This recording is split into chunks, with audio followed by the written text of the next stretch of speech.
नमस्कार दोस्तों, teaching with Shivam में आप सभी का हार्दिक स्वागत है। सीटेट 7 जुलाई 2024 मैथ पेडागोजी। आइए देखते हैं, अति महत्वपूर्ण प्रश्नों की श्रृंखला है भाई। पहला, अगर हम बात करें भाई कि प्राथमिक स्तर पर लंबाई को मापना है। जब प्राथमिक स्तर पर लंबाई को मापना है तो सबसे पहले क्या किया जाएगा? तो सबसे पहले हमें करना है भाई तुलना करना। तुलना करने के बाद अप्रमाणिक माप का उपयोग करेंगे हम, जिसे अप्रमाणिक माप, फिर उसके बाद करेंगे प्रमाणिक माप का उपयोग। पहले अप्रमाणिक, फिर प्रमाणिक, फिर उसके बाद प्रमाणिक इकाई का प्रयोग करेंगे। ये आपको क्रम लगवाने को पूछेगा भाई आपसे, तो क्रम भी आपको याद रखना है। पहले तुलना की जाती है, तुलना करने के बाद अप्रमाणिक माप का उपयोग किया जाता है, उसके बाद प्रमाणिक माप का उपयोग किया जाता है और उसके बाद प्रामाणिक इकाई का उपयोग किया जाता है। नेक्स्ट अगला है, अगला कहता है कि छात्रों को, अगर हम छात्रों की बात करें तो भी छात्रों को 1/2 या 1/4 की संकल्पना का परिचय देना है। यदि आप 1/2 और 1/4 बच्चों को समझाना चाह रहे हैं तो कैसे समझाएंगे? तो सर्वप्रथम आपको क्या करना है, कोई मूर्त पदार्थ लें। क्या लें? कोई मूर्त पदार्थ लें। फिर उसके बाद उसका चित्र दिखाना, उसका चित्र दिखाएं। फिर क्या करना है आपको, शब्दों का प्रयोग करें, भाई उसके शब्दों का प्रयोग करें। फिर आधे का चिन्ह लिखें। तब बच्चे के अंदर आधे की संकल्पना या 1/4 की संकल्पना अच्छे ढंग से समझ पाएगा बच्चा। क्या करना है, पहले मूर्त पदार्थ लें, उसके बाद चित्र दिखाएं, उसका शब्दों का उपयोग करें और आधे का चिन्ह लिख दें। फिर ये आपको सीक्वेंस याद रखना है, क्रम लगाने को पूछेगा भाई। नेक्स्ट अगला है, अगला कहता है पियाजे के अनुसार माप में भौतिक राशियों के संरक्षण की योग्यता के विषय में सही कथन आपको बताना है। यानी कि भौतिक राशियों के संरक्षण की योग्यता के विषय में सही कथन बताना है। अब हम संरक्षण की बात करें तो बच्चे के अंदर जो होता है वो भार के संरक्षण की समझ आयतन के संरक्षण से पहले आती है। यानी कि भार के संरक्षण की समझ जो होती है वो पहले आती है आयतन के संरक्षण से पहले। तो पहले बच्चा भार जानता है, उसके बाद आयतन जानता है। नेक्स्ट अगला है, अगला कहता है जियो बोर्ड। अब जियो बोर्ड क्या है? जियो बोर्ड की अगर हम बात करें तो ये ज्यामितीय माप, संख्यात्मक अवधारणा समझाता है। कौन? जियो बोर्ड। अगला है 10 ग्राम। बट 10 ग्राम क्या है? 10 ग्राम एक चीनी पहेली है जिसमें 7 टुकड़े होते हैं। बच्चों के अंदर स्थानिक समझ विकसित होती है 10 ग्राम के माध्यम से। इसके अंदर 2 बड़े त्रिभुज होते हैं, एक मध्यम त्रिभुज होता है, 2 छोटे त्रिभुज होते हैं, एक वर्ग होता है, एक समांतर चतुर्भुज होता है। 7 टुकड़े होते हैं 10 ग्राम के अंदर। अब 7 क्या क्या चीजें होती हैं? तो 2 तो भाई बड़े त्रिभुज होते हैं, एक मध्यम त्रिभुज होता है, 2 छोटे त्रिभुज होते हैं, एक वर्ग होता है, एक समांतर चतुर्भुज होता है। ये भी आपको याद रखना है। अगला अबेकस कहें, गिनतारा कहें या टेलर का गिनतारा कहें, इससे बच्चे के अंदर क्या विकसित होता है? तो बच्चे के अंदर जोड़ घटा गुणा भाग बच्चा सीख जाता है और स्थानीय मान में भी ये उपयोगी है अबेकस। नेक्स्ट अगला है भिन्न समझाना। बच्चे को अगर भिन्न समझाएं तो कैसे समझाएंगे? तो बच्चे को अगर भिन्न समझानी है तो कागज की पट्टियों का उपयोग करेंगे। 1/4 1/5 से छोटी है, ये आपको कागज की पट्टियों के माध्यम से समझाना है। अगला है गणित की पहेलियां।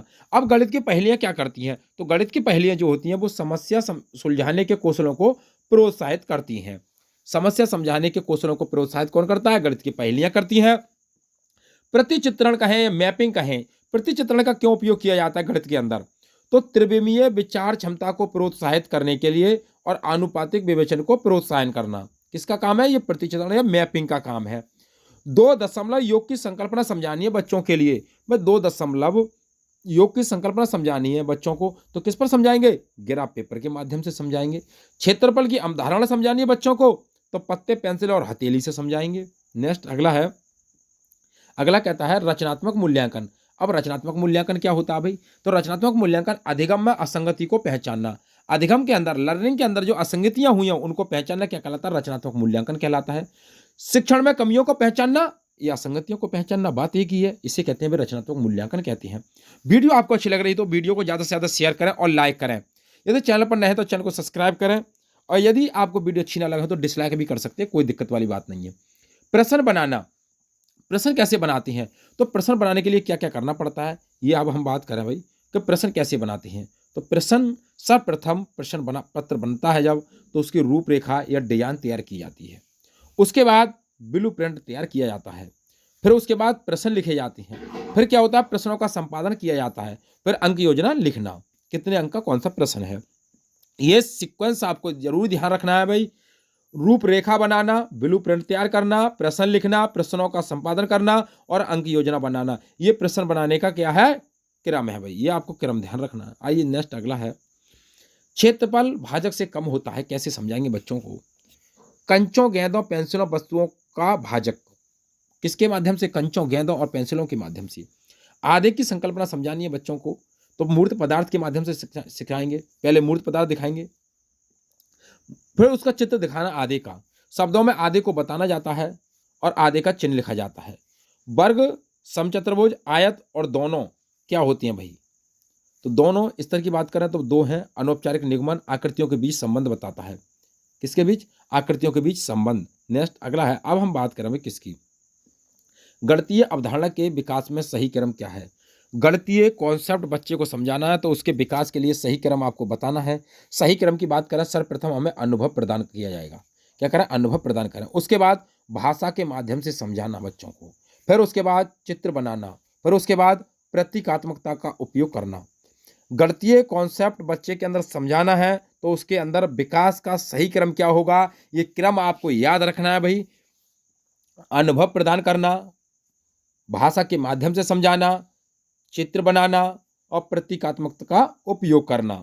अगला है, गणितीय भाषा में सही क्रम है। गणितीय भाषा में सही क्रम आपको बताना है तो कैसे, सर्वप्रथम बच्चे को क्या करना है भाई, रोजमर्रा की भाषा बच्चा बोलेगा तो वो स्वीकार करनी है, तो रोजमर्रा की भाषा। उसके बाद गणितीय समस्या समाधान की भाषा, उसके बाद क्या होगा, गणितीय स्थिति की भाषा, फिर उसके बाद प्रतीकात्मक भाषा। ये भी आपको क्रम ध्यान रखना है, क्रम लगाएगा लगवाएगा। सीटेट में ऐसे ही क्वेश्चन आते हैं भाई, क्रम, इस क्लास के माध्यम से हमने सब क्रम लगाने वाले प्रश्नों को ज्यादा रखा है। तो गणितीय भाषा में सही क्रम क्या है, रोजमर्रा की भाषा, गणितीय समस्या समाधान की भाषा और गणितीय स्थिति की भाषा और प्रतीकात्मक भाषा या सिंबॉलिक लैंग्वेज। नेक्स्ट अगला है भाई, गणित की लंबी आकृति क्या बताती है। गणित की लंबी आकृति क्या बताती है, तो एक संकल्पना पर दूसरी संकल्पना बनाना ही क्या कहलाती है, गणित की लंबी आकृति कहलाती है। बच्चे के अंदर 20 टाइलों को आयताकार व्यूह में व्यवस्थित करना है। 20 टाइलें हैं और उनको आयताकार व्यूह में व्यवस्थित करना है, तो कैसे करेंगे भाई, क्या क्या जरूरतें पड़ेंगी, तो क्षेत्रफल, गुणनखंड और परिमाप की आवश्यकता होगी, क्योंकि यह आयत की बात कर रहा है, इसमें आयतन नहीं होगा भैया, क्योंकि यह 2D आकृति आयत। तो क्षेत्रफल, गुणनखंड और परिमाप। अगला है, हम बात करें तो 25 गुणा 16, 25 गुणा 16, 25 को मैं डिवाइड किया भाई 5 गुणा 5 में, 5 गुणा 5 में, और 16 को डिवाइड किया भाई 8 गुणा 2 में। अब हमने बात की भाई, एक इसका ले लिया, एक इसका ले लिया, तो 5 गुणा 8 कर दिया और 2 गुणा 5 कर दिया। आंसर तो इसका अगर डायरेक्ट आंसर करें 25 को 16 की गुणा करें तो 400 ही आएगा, लेकिन इसमें हमने क्या काम किया भाई, 8 पंजे 40, 2 पंजे 10, तब भी 400 आया। तो ये नियम जो किया हमने 5 गुणा 5 और गुणा 8 गुणा 2, ये कौन से नियम को फॉलो करता है, तो ये कहलाता है भाई साहचर्य सिद्धांत। क्या कहलाता है, साहचर्य सिद्धांत कहलाता है। नेक्स्ट अगला है, लंबाई को मापना। तो लंबाई को मापेंगे, क्या करेंगे भाई, तुलना करेंगे, अप्रमाणिक माप और प्रमाणिक माप और प्रमाणिक इकाई। गणित है, तो गणित क्या है, तो गणित एक तार्किक है और अमूर्त विज्ञान है। गणित क्या है, अमूर्त है, दिखाई नहीं देते, क्योंकि इसके सूत्र का आंसर का पता नहीं पड़ता भैया। आंसर का पता क्यों नहीं पड़ता है, क्योंकि सवाल जब हल करते हैं तो पता होता है इसका आंसर क्या आएगा, पता नहीं क्या आ सकता है भाई। तो अमूर्त है और तार्किक है, क्योंकि ये तर्क पर आधारित होता है गणित। अगला कॉन्सेप्ट क्या कहता है भाई, प्रारंभिक संख्या संकल्पना संबंधित किस पर आधारित है।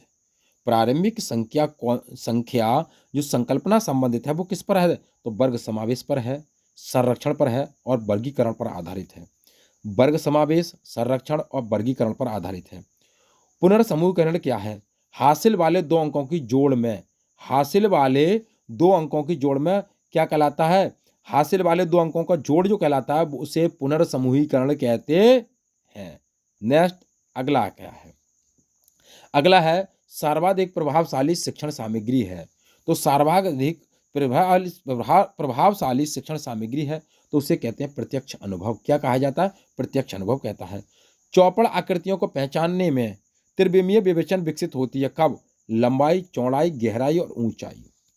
यानी कि चौपड़ आकृतियों को पहचानना, त्रिविमीय आकृति की बात कर रहा है भैया, 3D आकृति की बात कर रहा है, तो इसमें भैया गहराई भी होगी, इसका मतलब आयतन भी होगा।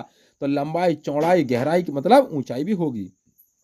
दृष्टिबाधित बच्चों के लिए उपयोगी उपकरण क्या है, दृष्टिबाधित बच्चों के लिए उपयोगी उपकरण की अगर बात की जाए तो टेलर का गिनतार है, अबेकस कहते हैं जिसे, कंप्यूटर है और जियो बोर्ड है। ये तीनों के तीनों आपको याद रखना है, कौन सा नहीं है ये पूछा जाएगा आपसे। तो टेलर का गिनतारा, कंप्यूटर और जियो बोर्ड। नेक्स्ट अगला है, और अगला कहता है प्याजे माप के संरक्षण की योग्यता के बारे में क्या बताते हैं। तो प्याजे बताते हैं भार के संरक्षण की समझ आयतन के संरक्षण से पहले आती है। जियो बोर्ड से क्या होता है, तो जियो बोर्ड से ज्यामितीय माप अवधारणा कॉन्सेप्ट विकसित होता है। 10 ग्राम स्थानिक समझ विकसित करता है। गणितीय संक्रियाओं का सहजता से बोध हो जाता है, किसके माध्यम से, गिनतारा के माध्यम से। नेक्स्ट अगला है, एक फल वाला 5 दिन में, एक फल वाला 5 दिन में, ये है कहने को तो ये सवाल लग रहा है, लेकिन भैया ये है क्या चीज। तो एक फल वाला 5 दिन में 625 फल बेचता है, तो एक दिन में कितने फल बेचेगा। अब हम कहेंगे भैया कि 5 से 620 को भाग कर दो। अब भैया भाग नहीं करा रहा है, ये क्या कहना चाह रहा है, तो ये विश्लेषण कर रहा है भैया, बंटवारा कर रहा है। तो ये बेंजामिन एस ब्लूम का एक स्तर आता है विश्लेषण, तो ये उसको शो करना चाह रहा है, तो ये होगा विश्लेषण। अगला क्वेश्चन क्या कहता है कि 4 बराबर 2 प्लस 2, 4 को हम 2 प्लस 2 कह सकते हैं, हाँ बिल्कुल कह सकते हैं। ये 4 बराबर 1 प्लस 3 कहेंगे, तो ये क्या है, तो ये पहली क्या है, संक्रिय अवस्था कहलाती है। क्या कहलाती है, संक्रिय अवस्था कहलाती है। प्राथमिक स्तर पर आकृतियां कौन सी होती हैं, तो प्राथमिक स्तर की अगर आकृतियों की बात करें तो पैटर्न है, सममिति है और चौपड़ है। पैटर्न, सममिति और चौपड़ होता है प्राथमिक स्तर पर आकृतियां। गणित करने की युक्ति के रूप में सवाल हल करने में शामिल क्या है, तो क्रियाकलाप आधारित उपागम। नेक्स्ट अगला है, अगला क्या कहता है, बच्चों में गणितीय विचार विकसित करने हैं तो क्या करेंगे, ठोस वस्तु लेंगे, चित्र दिखाएंगे और संकेत का प्रयोग करेंगे। बच्चों के अंदर गोलाई की अवधारणा विकसित करना है तो क्या करेंगे, मूर्त से अमूर्त की ओर ले जाएंगे, मूर्त से अमूर्त चीजें सिखाएंगे तो गोलाई की अवधारणा बच्चे के अंदर विकसित हो जाएंगी। बैन हिले द्वारा ज्यामितीय स्तर की बात करें, वो बैन हिले भैया पूछा जाएगा पेपर के अंदर। आइए बैन हिले की बात करें तो पहला स्तर है इनकी अवस्था की बात करें, मानसिक चित्रण है, इसे कहते हैं भाई चाक्षुषीकरण कहते हैं। दूसरा है विश्लेषण है, तीसरा है अनौपचारिक, चौथा है औपचारिक और पांचवा भाई दृढ़ता। ये आपको सीक्वेंस ध्यान रखना है, मानसिक चित्रण कहे या चाक्षुषीकरण बात एक ही है।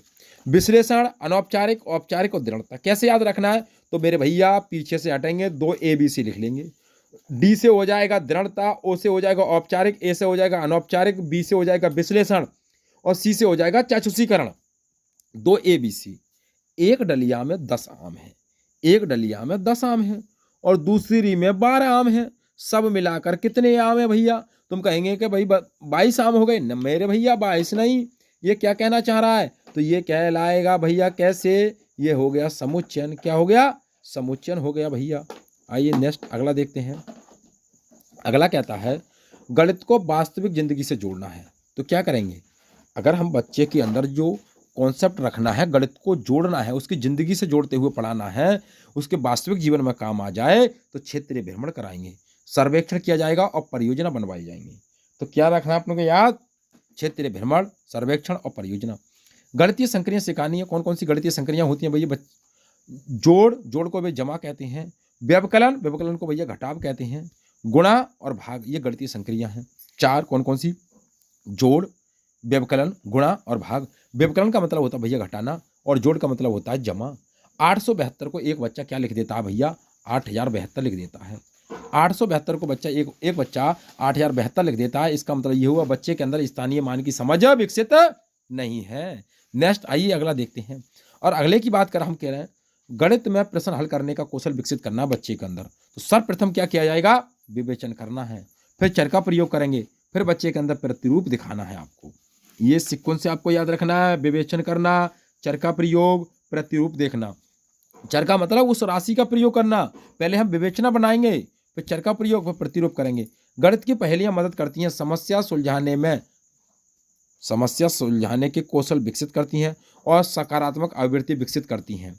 आनंददायक बनाने में प्रयोग किया जाता है गणित की पहेलियों का। अब हम बात करें भाई कि 0.2 गुणा 0.3 बराबर होगा भाई 0.6। ऐसी संकल्पना को कैसे समझाएंगे हम बच्चे को, तो ग्राफ पेपर के माध्यम से समझाएंगे। तो उम्मीद करता हूं दोस्तों मैथ पेडागोजी से संबंधित जितने भी महत्वपूर्ण प्रश्न हमने आपको बताने की कोशिश की है, यदि आपको अच्छे लगे हों तो वीडियो को ज़्यादा से ज़्यादा शेयर करें और लाइक करें और कमेंट बॉक्स में अपना सुझाव अवश्य दें। चैनल पर नए हैं तो चैनल को सब्सक्राइब करें भाई, लाइक करने में आपका कुछ नहीं जाता है बल्कि हमारा मनोबल तो बढ़ जाता है भाई। तो ऑल द बेस्ट, थैंक्स, जय हिंद, जय भारत।